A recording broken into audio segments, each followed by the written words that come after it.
দক্ষিণ এশিয়াকে কেন্দ্র করে ভারত এবং আমেরিকার ডিপ্লোম্যাটিক খেলাটা কিন্তু চরম জায়গায় পৌঁছে গেল।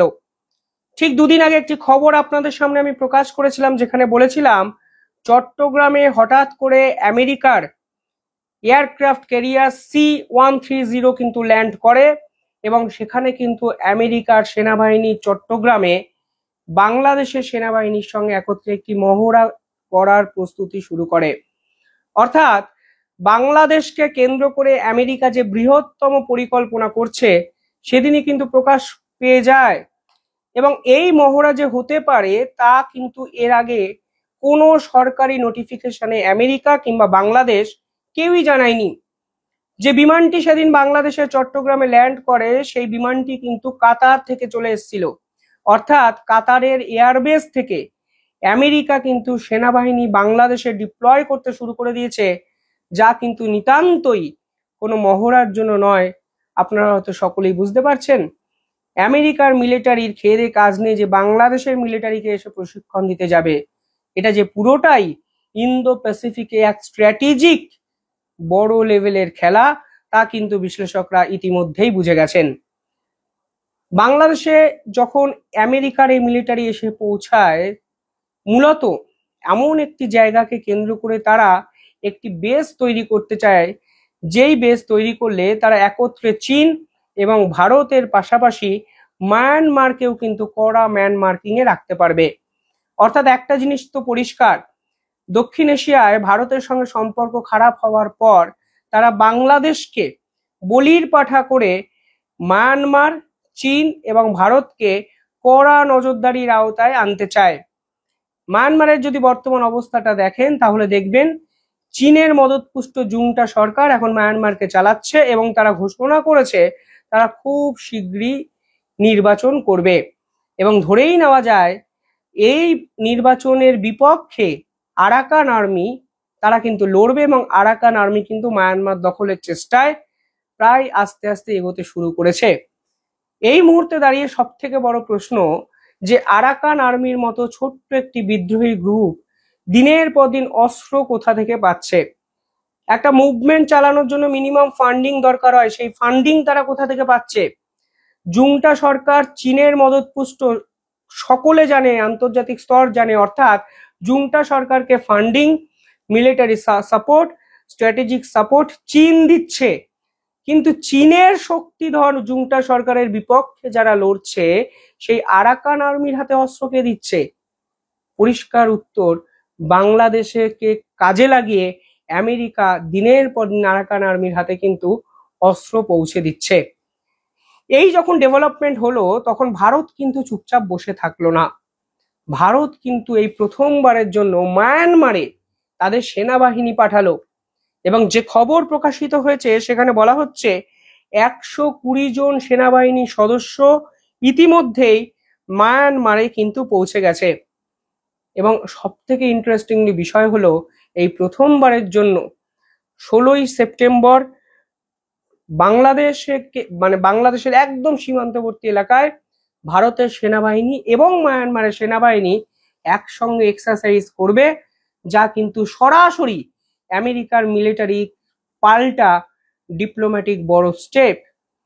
যে তথ্য উঠে এসছে সেখানে বলা হচ্ছে আমেরিকার পাল্টা ভারত সেনাবাহিনী পাঠিয়েছে IL-76 এয়ারক্রাফট ক্যারিয়ারে। অর্থাৎ এই ধরনের এয়ারক্রাফট ক্যারিয়ার মিলিটারিকে যুদ্ধের জন্য একটি জায়গা থেকে অন্য জায়গায় নিয়ে যেতে সাহায্য করে।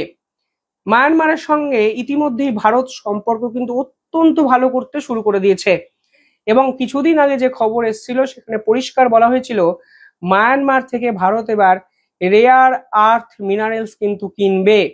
অর্থাৎ যে রেয়ার আর্থ মিনারেলস শুধুমাত্র চীনে পাওয়া যেত, গোটা বিশ্বে চীন সাপ্লাই করত, সেই রেয়ার আর্থ মিনারেলস এবার মায়ানমারের সরকারের থেকে ভারত কিনবে। অর্থাৎ চীনের উপর টোটাল 100% ডিপেন্ডেন্সি ভারত কমাতে চাইছে।